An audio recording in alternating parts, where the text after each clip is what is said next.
Let's have a look and see who is in my green room this evening. My first guest is the quintessential English actress with the name to prove it. It is the lovely Helena Bonham Carter. Helena, thank you for coming on. Thanks for having me. I love Helena Bonham Carter.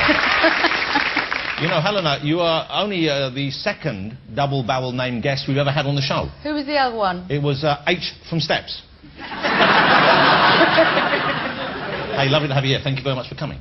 Thank you. That was a lovely film in there. Will you please welcome the gorgeous Helena Bonham Carter? I really love looking at you, yeah. I'm glad you like I choose. Say we're looking pretty cool, and I like you, and I like you, and I feel so bohemian like you. Whoa, whoa, whoa.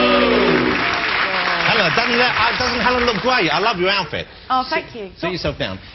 Hey, you know, I love the way you dress. Do you? You look absolutely... You're probably the only person in the world. I suspect, I mean, it's a small group. Because it is a small group. Often when you see you photographed out and about, and it's eccentric, it's unique, it's very much your own style. Yeah, I guess so. These are some photographs. Well, that's a very, quite a normal-looking thing, apart from the glasses there. They're quite That's not bad. But that's quite unusual. That's Vivian Westwood. Yeah, but you know, you wear it very well. I like that. What's wrong with that? No, nothing's wrong with it. I like all of it. Don't get defensive. Yeah. But I'm sure a lot of people do think that you dress a bit like someone who hasn't got a mirror or a light bulb. You know what I mean? It's kind of like... I get the same accusations, Helena. I love what no, but I love the way you dress because it is so... And, you know, everyone seems to follow, more often than not, what's dictated to them in magazines. No, I definitely don't do that. Yeah. And basically, when I get dressed, I dress up. I guess I sort of treat it like a costume. And I think most of us do as women. We sort of buy something, and by putting something on, you think you're going to transform into this different thing. And then you see the photo and you realise you haven't. But in your head and in your mirror at home, which is dully lit, it's true, it looks fantastic. But then all these magazines that take photos of you, they are out to make you look horrific. Horrible, yes. Yeah. Yes, yes. And then, but I tell you, if you come to my home and see me in the room and Tim's got an eye. Now hold it, this is Tim Burton, who is your... Yeah. He's not your husband, he's your partner. Your Yeah. kind of living partner, lovey Well, boy. good as Yeah. I'm his mistress. Okay, But, there he is there, because he has a unique sense of dressing as well. Yeah. He looks to me like Bob Dylan with an eye problem, a bit There's more. something Bob Dylan. Somebody thought he was Bob Dylan, actually. He's Dylan-esque. But does he, not vet, He is but does he right. approve of the... Do you say, what does this look like, should I go at this? And he goes, maybe that's a bit much, or do you ever listen, or...? Yeah, I do sometimes. He'll vet me just before I leave, and then he'll take something one thing off me. Because you like a lot of things. Or... I do like lots of things. I mean, what's the point of buying them if you don't wear them Absolutely. all at once? But no, never more than 3 hats at any one time, Helena. No, 3 hats. Well, I don't know. It is true. My mum did remind me once that I only had 1 head. And Did you have more than 1 hat on? I had several, and lots of glasses. But he says, on the whole, that I wear 1 thing too many, and that's probably tactful. I've said that to my wife, but she was wearing a bikini at the time, so she objected. Hey, we're talking clothes here, pay some attention. Or you're never coming shopping with us again. I'm getting tennis tips. Okay, hey, now we just saw Helena Bonham Carter in A Room with a View, of course, which is many years ago. Oh no, that's years ago. Do you like watching yourself on screen? Do you watch your finished movies back? No, I hate watching. Why do you hate? What do you not like about it? I don't know. I think the basic thing is that you get into acting, what I do, to try and sort of pretend to be somebody else, and then when you see it at the end of the day, you realise it's you. It's a bit like putting on fun clothes, or you think that you're going to transform yourself, and then ultimately you look at the screen and you still think, I'm just indelibly me. So but I'm is that always even in roles that are far removed from you, like a movie you were in? Planet of the Apes was the only one that... Well, Planet of the Apes... Well, of course, Planet of the Apes is a long way moved. Yeah, there you go. I think, yeah, even your mother wouldn't recognise you there. No, she's the one in the middle with the bald head, by the way. In case you're wondering. It's a lot of makeup. Did you enjoy making that film? Did I enjoy... Being a monkey? A monkey. I liked not looking like me. It was 4 hours of makeup every day. We'd have to wake up, like the first makeup call was 1:30 in the morning. That's ridiculous. And then the thing that I did, I love going to ape school. I had to go to ape school before. Now this is where you learn to be a monkey if you are going to be a monkey in a movie or perhaps a drama production of some sort. So what do they teach you? How to stand, how to move, how to think like a monkey? That's good. Like that, isn't it? No. That's quite good, I know. No, the thing is, I think... But you're being a chimp, I'm being a dominant male gorilla. Really? It's good that you told me. I can't remember. it did end up being quite useful going to ape school, and I can't remember why, but a lot of it was concentration. It was like, I actually failed ape school because they said that I was not good concentration. How do you fail? They have a test at the end of it. Yeah. Or like an ape proficiency test. Yeah. Let me ask you about the new movie you're making with Tim Burton next, which is, I believe you're filming at the moment. Yeah, Sweeney. Which is Sweeney Todd, the Stephen Sondheim musical. And this is the musical being translated to the screen for the first time, isn't it? Yeah. Now, what's his plans for that? And you're playing who in that? And what's going on with that movie? It's a musical of Stephen Sondheim, Sweeney Todd. And Johnny Depp plays Sweeney. I play Mrs. Lovett.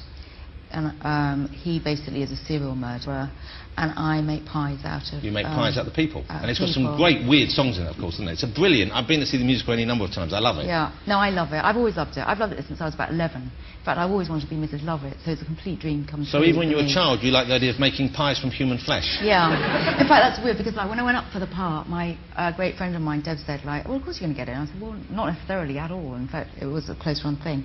And... She said, I said, why? And he said, well, because we called you Mrs. Lovett. And apparently I went around with Mrs. Lovett hairdos when I was 11. So obviously this is like, for me, it is a real dream. When did you start being a strange person? No, because you are quite a strange person, in a charming way, but you are an unusual person. Oh, thank you, Jonathan. I guess when I popped out of the womb, I suppose. I mean, I don't know. I mean, I've never thought I was strange, so...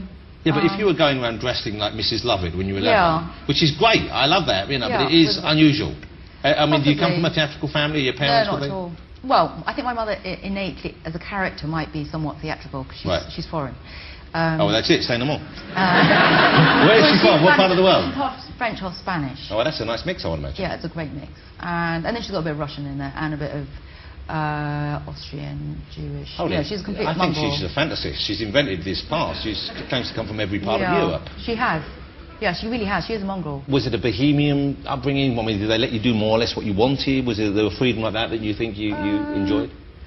No. We were brought up in Golders Green. It was very normal, I think. Background and upbringing, yeah. You can't really remember a lot about your partner. I think we need another session, to be honest with you, before we can start making any progress. I'll be honest with you. Anyway, can I ask how old you are, Helena? I'm 41 now. 41? You look incredible for 41. Thank you. And I'm guessing from here, you haven't any work done for the little things? No, I haven't. Wow. Fantastic. Well, congratulations. I'm proud. Thank you very much. Now That's my mum. I mean, mum looks great. No, never mind your mum. Now's the time you say something nice about me. You do look great. He does look great, actually. He does. Doesn't he look great? Yeah. Rob, don't I look good for my age? I think you look fantastic, and I mean that sincerely. You look great. And as an older man, you would know, wouldn't you? Greg and I have very large chins, but we do just have the one. That's not nice, is that? That's not nice. Hey, what are you laughing at? Put that beer down. How old are you fellas, by the way? How old's the youngest? How old are you, the little one in the blue thing? 19. Yeah, the hoodie. How old are you? 19. I can't... Haggis?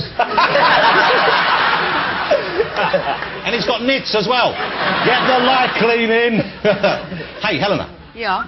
This way. Sorry. Helena. Yeah. Helena. You have a little boy, I believe.